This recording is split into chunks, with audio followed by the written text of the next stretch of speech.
नमस्कार दोस्तों, आज है 12 मई और बात करेंगे अपन सुबह सुबह की 25 बड़ी खबरों के बारे में। देखिए, पहली खबर आपको दे रखी है आरटीपीसीआर टेस्ट शर्तों में बदलाव। एक से दूसरे राज्य में जाने के लिए अब आरटीपीसीआर टेस्ट जरूरी नहीं है। 5 दिन तक बुखार नहीं आया तो बिना टेस्ट डिस्चार्ज होंगे कोरोना मरीज। महाराष्ट्र और यूपी समेत 18 राज्यों में केस घटे हैं और कोरोना से जो मौत का आंकड़ा है वो 2.5 लाख के पार पहुंच चुका है। भारत देश में कोरोना से 12 मार्च 2020 को पहली मौत दर्ज हुई थी। उसके बाद में 50,000 का आंकड़ा पार करने में 156 दिन लगे। उसके बाद जो 50,000 हैं उन मौतों का आंकड़ा पार करने में महज 13 दिन लगे हैं। तो आप देख सकते हैं कितनी बड़ी तरीके से फैल चुका है। अगली बड़ी खबर की बात करें तो प्राणवायु की किल्लत दूर होगी। रूस से 650 ऑक्सीजन कंसंट्रेटर की खेप पहुंची जयपुर और केंद्र सरकार ने भी 125 वेंटिलेटर और 150 ऑक्सीजन सिलेंडर राजस्थान को भिजवाए हैं। केंद्र सरकार ने बढ़ाया राजस्थान में ऑक्सीजन का कोटा। राजस्थान को अब सूरत के हजीरा स्थित ऑक्सीजन प्लांट से 40 मीट्रिक टन ऑक्सीजन और भी मिलनी शुरू हो चुकी है। अगली बड़ी खबर की बात करें तो बिहार में 71 दिनों में 1816 मौतें।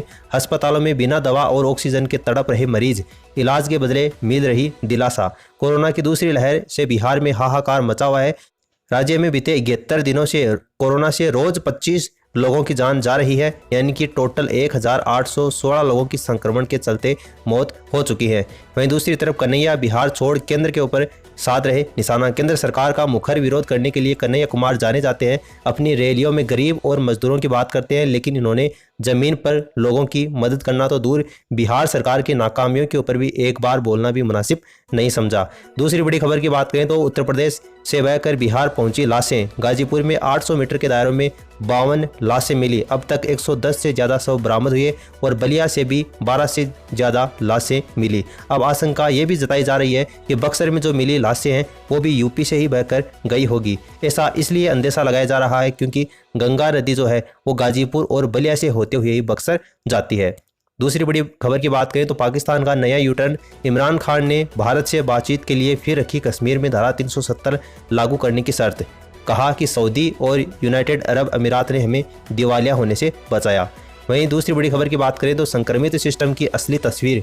मेडिकल कॉलेज में चीफ मिनिस्टर योगी आदित्यनाथ अफसरों से मीटिंग करते रहे और बाहर कोरोना संक्रमितों ने स्ट्रेचर ऑक्सीजन नहीं मिलने से भाई के कंधों के ऊपर दम तोड़ा। गोरखपुर में कोरोना संक्रमितों के लिए बेहतर स्वास्थ्य सुविधाएं होने का दावा तो किया जा रहा है, लेकिन हकीकत वैसी नहीं है।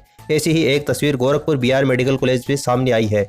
यहां सोमवार को जिस वक्त CM Yogi Adityanath B R medical college में स्वास्थ्य व्यवस्थाओं को परख रहे थे, ठीक उसी वक्त यहां पर एक मरीज स्वास्थ्य कर्मियों की असंवेदनशीलता के चलते दम तोड़ चुका था। देखिए, जोधपुर में कोरोना की बात करें तो 1 लाख संक्रमितों के अनचाहे आंकड़े छुआ और आज मिले 1303 नए संक्रमित, जिनमें से 18 लोगों की मौत हो चुकी है। कोरोना की दूसरी लहर कितनी जानलेवा है इसका अंदाजा आप इस बात से लगा सकते हैं कि मई के 11 दिनों में ही सरकारी अस्पतालों में भर्ती 355 संक्रमितों ने दम तोड़ दिया। हकीकत में तो यह आंकड़ा बहुत अधिक है, क्योंकि कई लोग निजी अस्पतालों में दम तोड़ रहे हैं। वहीं होम आइसोलेशन में भी कई लोगों की मौत हो चुकी है। इन मौतों का कोई आंकड़ा सरकार के पास में नहीं है। मई के अभी 21 दिन और भी बाकी हैं, तो मौतों का जो आंकड़ा है वो काफ़ी बड़ा होने वाला है। वहीं अगली बड़ी खबर की बात करें तो 3 साल की मासूम के साथ में कुएं में कूदी विवाहिता 7 दिन से मायके में रह रही थी और दिन में घर से गायब हुए, रात को कुएं में मिला शव। हैरान करने वाली बात यह भी है कि मासूम बेटी के साथ में विवाहिता ने इतना बड़ा कदम उठा लिया और किसी से कोई शिकवा भी नहीं है, यानी कि वहाँ पर कोई सुसाइड नोट भी उसने नहीं छोड़ा है। अजमेर में वैक्सीनेशन के ऊपर विवाद। परिवार के लोगों को टीका नहीं लगाने पर पार्षदों ने जताया विरोध। आधे घंटे रोका वैक्सीनेशन। मेयर की समझाइश के ऊपर मामला शांत हुआ। अजमेर के गांधी भवन में वैक्सीनेशन को लेकर विवाद हो गया। पार्षदों ने अन्य लोगों को वैक्सीन लगाने और पार्षदों के परिवारजन को वैक्सीन नहीं लगाने को लेकर पार्षदों ने हंगामा खड़ा कर दिया। इस दौरान विरोध कर रही महिला पार्षद ने करीब आधे घंटे तक वैक्सीनेशन भी बंद करा दिया। बाद में नगर निगम मेयर ने आकर समझाइश की, तब जाकर मामला शांत हुआ और वैक्सीनेशन शुरू हो पाया। वहीं अगली बड़ी खबर की बात करें तो राजस्थान में कोरोना का हाल। सर्वाधिक वैक्सीन लगाने में देश में नंबर 1 है राजस्थान और एक्टिव रोगियों की बात करें तो 5वें नंबर पर पहुंचा राजस्थान। अब 2 लाख एक्टिव केस हैं और 1 करोड़ 41 टीके राजस्थान में लग चुके हैं। अगली बड़ी खबर की बात करें तो बाड़मेर में कोरोना से पिता की मौत पर चिता में कूदने वाली जो बेटी है उसने दम तोड़ दिया है। कोरोना महामारी की नकारात्मक खबरों के बीच में एक अच्छी खबर भी निकलकर सामने आ रही है। किशनगढ़ की योग शिक्षिका खुद कोरोना संक्रमित होने के बावजूद प्रतिदिन 200 से ज़्यादा कोरोना जो पॉजिटिव मरीज हैं उनको निःशुल्क ऑनलाइन योग सिखाकर न सिर्फ उनका आत्मविश्वास बढ़ा रही है बल्कि उनकी रोग प्रतिरोधक क्षमता बढ़ाने में भी मदद कर रही है। इसके अलावा देखिए, राजस्थान में गाँव में कोरोना के कहर पर सीएम का मंथन। गहलोत बोले, पिछली बार इटली ने 60 साल से ऊपर वालों का तो इलाज ही बंद कर दिया था, हमारे यहाँ पर तो परंपराएं हैं, गहने बेचकर भी हम इलाज करवाते हैं। ग्रामीण क्षेत्रों में कोरोना पर कंट्रोल के उपायों पर लाइव मंथन में सीएम गहलोत ने कहा, अभी बातें कम, काम ज़्यादा करने का वक्त है। पहली लहर में हम सबको साथ लेकर चले थे, दूसरी वेव अचानक आई, उसे देश को हिलाकर रख दिया, हाहाकार मच गया।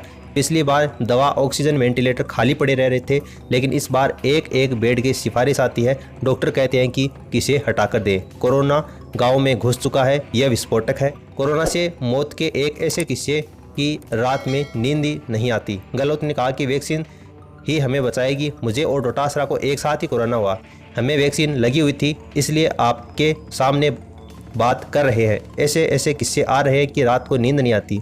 36 साल के युवा जा रहे हैं, कई युवा 4 घंटे में दम तोड़ रहे हैं। हम इसकी भी स्टडी करवा रहे हैं। अगली बड़ी खबर की बात करें तो कार सहित युवक डूबा। दोस्त से कार मांगकर लेकर गया था और रास्ते में संतुलन बिगड़ा तो नहर में जा गिरा और मौके पर ही उसकी मौत हो गई। किराने की दुकान में सामान पहुंचाने के लिए दोस्त से कार लेकर गया था और इंदिरा गांधी नहर में डूबने के कारण उसकी मौके पर ही मौत हो गई। अगली जो बड़ी खबर है वो झुंझुनू से है। चलो क्वारंटाइन हो ले। सड़कों पर घूम रहे थे कुछ आवारा लोग, बच के निकलने की कोशिश में थे, पुलिस ने पकड़ा और बैठा दिया बस में। बोली अब आया बस में। लॉकडाउन में पुलिस और सड़कों पर घूमते लोगों की आंख मिचौली हर शहर में लगातार जारी है। सख्त लॉकडाउन का मतलब बेवजह घूमते लोग समझने को तैयार ही नहीं है, इसलिए अब पुलिस ने उनके लिए बसें तैयार कर ली। झुंझुनू में ऐसा ही किया जा रहा है, बस में बैठाया और सीधे क्वारंटाइन सेंटर। अगली खबर नागौर से बात करें तो नागौर में सड़क हादसा। जयपुर नागौर हाईवे पर सवारी टेम्पो पलटा, दादी के साथ खेत जा रही 15 वर्षीय पोती की मौत, दादी हुई घायल। अगली खबर की बात करें तो भीलवाड़ा से है। लॉकडाउन देखने साइकिल पर निकले कलेक्टर। भीलवाड़ा कलेक्टर ने कोरोना गाइडलाइन नहीं मानने वालों के चालान कटवाए और बेवजह घूमने वालों को कराया क्वारंटाइन। अगली खबर चित्तौड़गढ़ से है। रावतबाठा में कर्फ्यू, कुछ नहीं मिलेगा। रावतबाठा में 9 दिन का स्वैच्छिक कर्फ्यू लगाया गया है। ना ही सब्जी ना ही किराने का सामान मिलेगा और दूध की आपूर्ति भी घर घर करवाई जाएगी। जो आंकड़े हैं वो डराने वाले सामने आ रहे हैं। चूरू में डीबी अस्पताल में 24 घंटे में 20 से ज़्यादा मौत हो चुकी हैं। अधीक्षक बोले रोज 12 से 13 मौतें होती हैं। कोरोना से मौत के आंकड़े अब डराने लगे हैं। कोविड अस्पताल और कोविड निमोनिया से रोज 15 से 20 मौतें अस्पताल में ही हो रही हैं। कई मरीज तो अस्पताल ही नहीं पहुंच पा रहे। गाँव में भी लोगों की मौत हो रही है। पिछले 24 घंटे में डीबी अस्पताल के अंतर्गत 20 से ज़्यादा लोगों की मौत हो चुकी है। तो आज की खबरों में फिलहाल इतना ही। ये जो सीरीज है वो अपन कंटिन्यू जारी रखेंगे। ऐसी ही रोजाना ताज़ा खबर जानने के लिए आप हमसे जुड़े रहिए। चैनल को सब्सक्राइब करके और घंटे के आइकन को प्रेस कर लें ताकि रोज आने वाली वीडियो का नोटिफिकेशन आपके पास में पहुंच जाए। इस वीडियो में फिलहाल इतना ही। Thanks for listening. God bless you all.